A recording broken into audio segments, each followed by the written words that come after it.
рӯз бахайр бинандагони азиз, сархатти рӯйдодҳост манзуратон имрӯз 23 декабр. Дар дақиқаи баъдӣ дар баробари дигар мавзӯъҳо аз тирпаронӣ дар ду минтақаи марзӣ миёни Тоҷикистону Қирғизистон мегӯем. муроҷиати зодагони вилояти мухтори кӯҳистони Бадахшон аз хориҷа ба хадамоти алоқа ва ширкатҳои мобилӣ.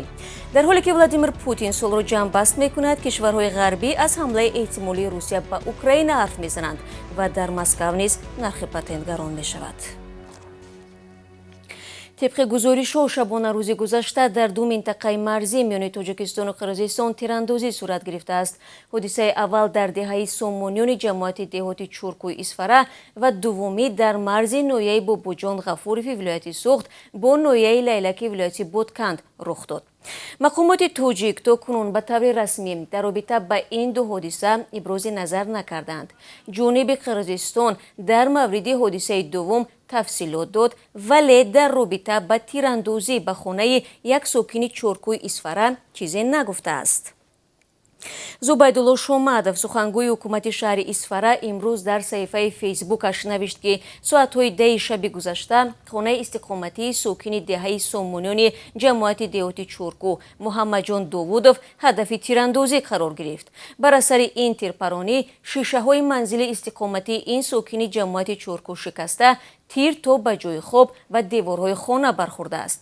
маълум нест ки тирпаронӣ ба сӯи манзили зисти ин сокини чурку аз сӯи кӣ сурат гирифт. назари ҷониби Қирғизистон дар ин робита ҳанӯз маълум нест.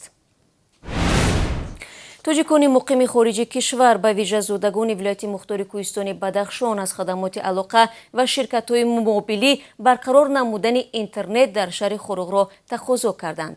онҳо дар муроҷиатномаи худ навиштанд қатъи интернет баъди муноқишаи рӯзи 25 ноябр дар вилоят рух дода ҳамчун васила истифода мешавад. маҳдуд кардани интернет ҳамаи моро ки дур аз ватан зиндагӣ мекунем аз муошират бо наздиконамон маҳрум мекунад, омадааст дар ин муроҷиатнома.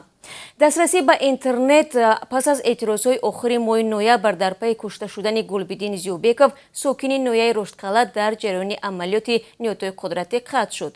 бо гузашти як моҳ аз ин қазия интернет ҳанӯз ҳам масдуд аст ки мустақиман ба иқтисоди мардум ва дар кул минтақа таъсир гузоштааст. мақомот аз шаҳр додани вазъият худдорӣ мекунанд.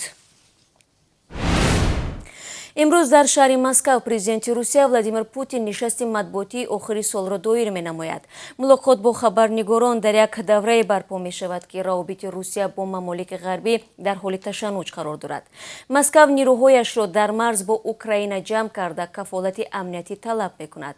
аз ҷумла Москав тақозо дорад ки паймони НАТО аз тавсия худдорӣ намуда фаъолиятҳояш дар қаламрави ҷамоҳири собиқ шӯравӣ ба таври назаррас коҳиш дода шавад. ба нишасти имрӯз бо назардошти маҳдудиятҳои марбут бо пандемияи COVID-19 ҳамагӣ 500 хабарнигори дохилӣ ва хориҷӣ даъват шудааст. кишварҳои ғарбӣ бо ишора ба таҷаммӯи нирӯҳои Русия иброз доштанд ки Москав нақшаи ҳамла ба хоки Украинаро таҳризӣ мекунад. аммо фиристодаи Русия дар Иттиҳоди Аврупо Владимир Чижов исрор меварзад ки Русия ба хоки Украина таҷовуз нахоҳад кард. дар суҳбат ба рӯзномаи олмонӣ Велт Чижов гуфтааст ки Русия аз мардуми рӯззабони кишварҳои дигар дастгирӣ мекунад, вале барои иҷрои ин амал истифода аз нерӯ зарур нест. ҳама сол дар ин нишасти анъанавии Владимир Путин мавзӯи муҳоҷират низ матраҳ мешавад ва мо суханронии ӯро пайгирӣ мекунему дар давоми рӯз тафсилот медиҳем. аммо ҳоло рӯ меорем ба мавзӯи патент. дар пайи дигар манотиқи Русия дар Москав низ нархи патент аз соли оянда гарон мешавад. шаҳрдор Сергей Собянин зимни баромадаш дар Думаи шаҳрӣ гуфтааст, қимати иҷозатномаи кор тақрибан 6000 рубл дар як моҳ муқаррар мешавад ва ба буҷа пардохтҳои рақобатпазирро аз ҳисоби муҳоҷирон таъмин мекунад. ба қавли Собянин ин маблағ аз пардохти шаҳрвандони худкори Русия ба маротиб бештар аст. ӯ ҳамчунин ба он ишора кардааст ки аз 1 январи соли нав назорат аз болои муҳоҷирон вусъат дода мешавад. дар ин робита тибқи дастури ҳукумат ба қонунгузории федералӣ тағйирот ворид шудааст. бар пояи иттилои вазорати корҳои дохилии Русия дар 10 моҳи соли ҷорӣ додани патент нисбат ба ҳамин давраи соли пеш тақрибан 2 баробар зиёд шудааст. дар ин муддат ба шаҳрвандони хориҷӣ ва афроди бешаҳрванд беш аз 1 миллиону 800 ҳазор иҷозатномаи фаъолият дода шудааст.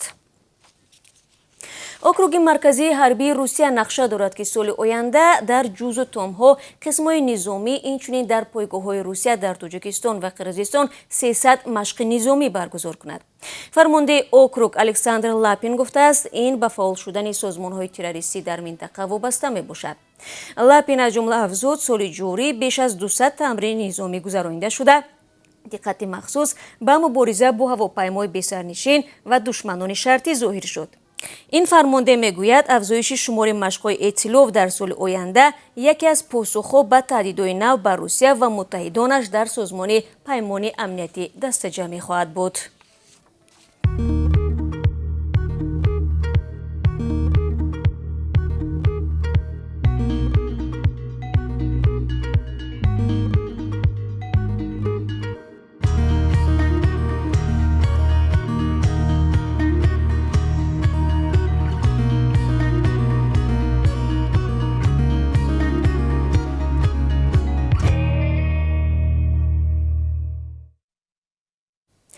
шаби гузашта ба Тоҷикистон дар доираи барномаи ковакс ҳудуди 3 миллион воя ваксинаи коронаваксинӣ оварда шуд. Наврӯз Ҷафаров, як масъули вазорати тандурустӣ, мегӯяд, кишвар ба зудӣ ваксинаи қобили эҳтиёҷашро зидди COVID-19 пурра дастрас хоҳад кард. ба қабли ном бурда, Тоҷикистон барои ваксинзании аҳолӣ ба 12 миллион воя ваксина эҳтиёҷ дорад. то ҳол наздики 9 миллион воя оварда шудааст.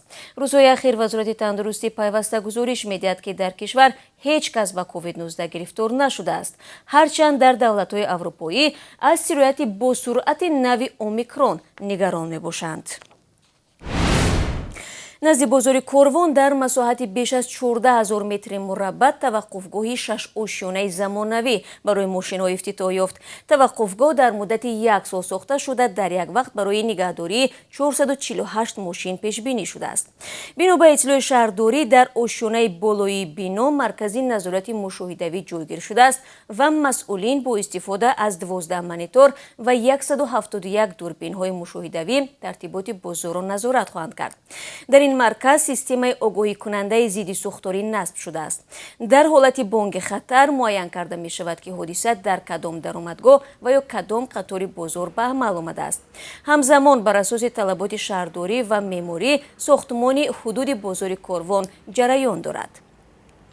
дар гузашта бозор чанд бор оташ гирифта молу колои тоҷирон сӯхтааст. бозори Корвон дар масоҳати 27 гектар доман паҳн карда тақрибан 8000 нафар дар он ҷо кор мекунанд. Эраз Ширинзода, судяи собиқи додгоҳи олии иқтисодии Тоҷикистон, ба қаллобӣ ва сӯистифода аз мансаб муттаҳам шуда, тафтиши пешакии парвандаи ӯро Оҷонсии зидди фасод пеш мебарад.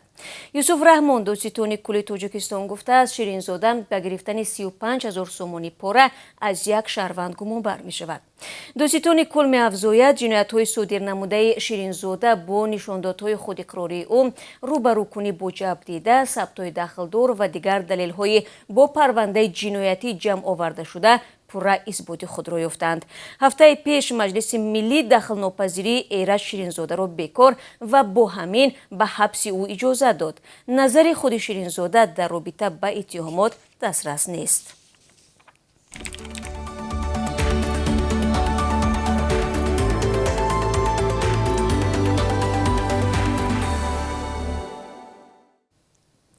дар шаҳри Хуҷанд як сокини 37 соларо бо $8600 қалбакӣ боздошт карданд. Оҷонсии назорати нашоавари Тоҷикистон аз боздоштшуда Абдураҳмон Ҳамидов ном мебарад. ба қавли манбаъ, маблағҳои мазкур ба пулҳои аслӣ мувофиқат накарда бо усули чопии компютерӣ ва технологияи ранга омода шуданд. тафтишот маълум кардааст, ки дар авоили моҳи ҷорӣ Ҳомидов 86 адад купюраҳои қалбакии $100 амрикоиро аз рӯи маслиҳати пешакӣ бо мақсади ба муомилот баровардан ба даст овардааст. нисбати гумонбар парвандаи ҷиноятӣ оғоз ёфта, дар сурати исботи гуноҳ имкон дорад, ки ӯ аз 8 то 12 сол ба зиндон маҳкум шавад. дӯстони гиромӣ, акнун барои шумо дар бораи қурби расмии асъори хориҷӣ дар Тоҷикистон иттилоъ медиҳам. имрӯз 23 декабр $1 11 сомониву 30 дирам ва €1 12 сомониву 78 дирам муқаррар гардидааст. 1000 рубли русӣ 152 сомониву 90 дирам нарх дорад. дӯстони хубам, расидем ба поёни барномаи Сархатти рӯйдодҳо. миннат дорам, ки пайваста бо мо ҳастед. дар пеш барномаи ахбори озодӣ дорем. хайру хушнамед.